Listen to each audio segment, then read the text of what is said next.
Il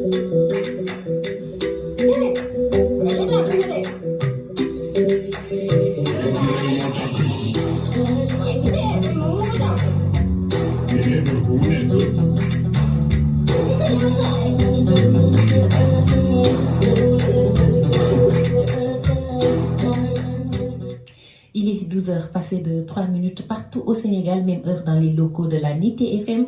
Mesdames, Messieurs, merci de nous recevoir chez vous et bienvenue dans votre bulletin d'information. Nous l'entamons avec la hausse sur le prix du carburant officialisé par l'État du Sénégal.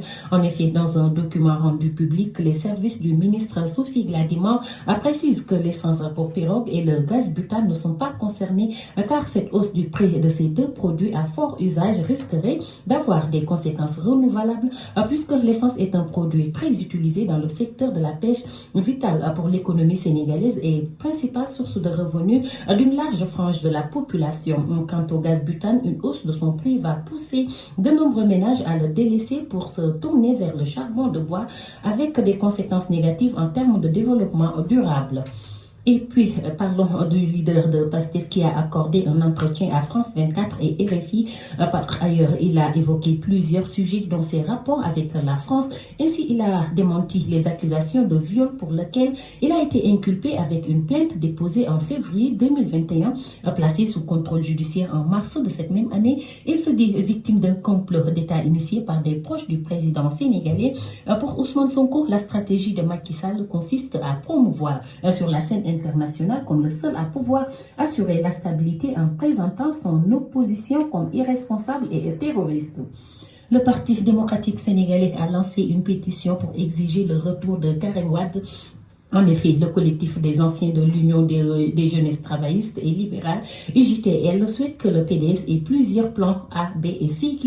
S'il s'agit pour eux d'éviter la forclusion de 2019, le parti doit avoir des candidats de substitution pour remplacer Karim Wade au cas où il ne viendrait pas, nous fait savoir leur coordonnateur Hassan Kébé qui dit qu'ils ne veulent plus être victimes de l'absence du PDS qui a été forclos lors de la présidentielle de 2024. Plutôt du 24 février 2019 dans ce même sillage et ajoute que Karim Wade doit les édifier sur son retour et mieux sur sa candidature pour les prochaines élections présidentielles de 2024. Parlons à présent de la vente d'une partie du terrain de l'hôpital Aristide Le Dantec, suspendu par l'État du Sénégal. En effet, la vente n'emballe plus les autorités. Selon source, l'État a décidé la suspension de ce projet car après l'avis d'appel d'offres publié par le FONSIS, plusieurs offres ont été reçues et transmises au président de la République, ce dernier qui est au cœur, après avoir choisi la société qui va bâtir le nouvel établissement public de santé, a décidé de suspendre la cession des 3 hectares. Par ailleurs, la reconstruction de l'hôpital avance petit à petit. Le terrassement a été déjà fait. Les ouvriers sont en train de faire l'excavation. Toujours dans l'actualité avec la visite de Mamour Diallo ce vendredi à Touba, le nouveau directeur général de l'Office national de l'assainissement du Sénégal, après avoir été reçu par le khalife général des Mourides, est venu réitérer son engagement de pallier les impairs notés dans le secteur, dans le réseau d'assainissement des eaux pluviales rendu depuis quelques mois plus fébrile par la nappe qui laisse jaillir des endroits les eaux. À cette même occasion, il s'est rendu au niveau des bassins de rétention de Nguélémou, Kabo, Darou Rahman, entre autres. Il précise que le chef de l'État a prévu un budget de 23 milliards pour résoudre les problèmes liés aux inondations dans la ville sainte de Touba dans les meilleurs délais. Nous poursuivons avec les détenus de la maison d'arrêt et de correction de Kaolack qui ont décidé de mettre fin à leur grève de la faim entamée depuis quelques jours. En effet, l'information a été donnée par le régisseur de la prison, Pape Maudou Diouf, qui faisait face à la presse en prélude de la finale du tournoi de football qui aura lieu ce samedi 7 janvier 2023 dans le même lieu. Pour rappel, les détenus de la MAC de Kaolack sont en grève de la faim depuis plusieurs jours pour protester contre les longues détentions.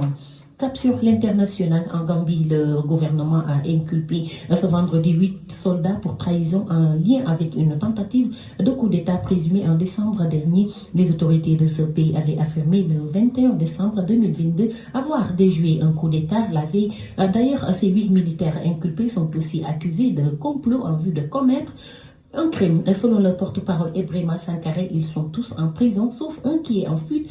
Par ailleurs, le gouvernement exhorte les citoyens et les forces de sécurité à le signaler au poste de police ou de sécurité le plus proche. Ils ont également prévu de retirer de l'armée tous les officiers supérieurs au-delà du grand major. Et puis au Mali, le président de la transition a accordé ce vendredi 6 janvier la grâce présidentielle aux 49 soldats ivoiriens arrêtés en juillet et condamnés ensuite par la justice malienne. Selon un décret, le dénouement d'une crise empoisonne les relations régionales, nous informons RFI. Et puis pour finir, l'actualité internationale en Mauritanie avec la confiscation du passeport de l'ancien président Mohamed Ould Abdelaziz. Les autorités ont donné leur version des faits qui auraient empêché à l'ex-président de quitter le pays le mercredi 4 janvier. Le porte-parole du gouvernement explique qu'une convocation devait lui être remise pour une interrogation. Ce même jour, le tribunal chargé du dossier a informé l'opinion publique par l'affichage que la date du jugement a été fixée au 25 janvier 2023. Ainsi s'achève ce bulletin d'information. Merci de l'avoir suivi. Merci également à l'équipe technique. C'était Astou Mangan à la présentation. Vous aurez la version Wolof de tout ceci à 13h. Excellente suite des programmes sur nos plateformes digitales.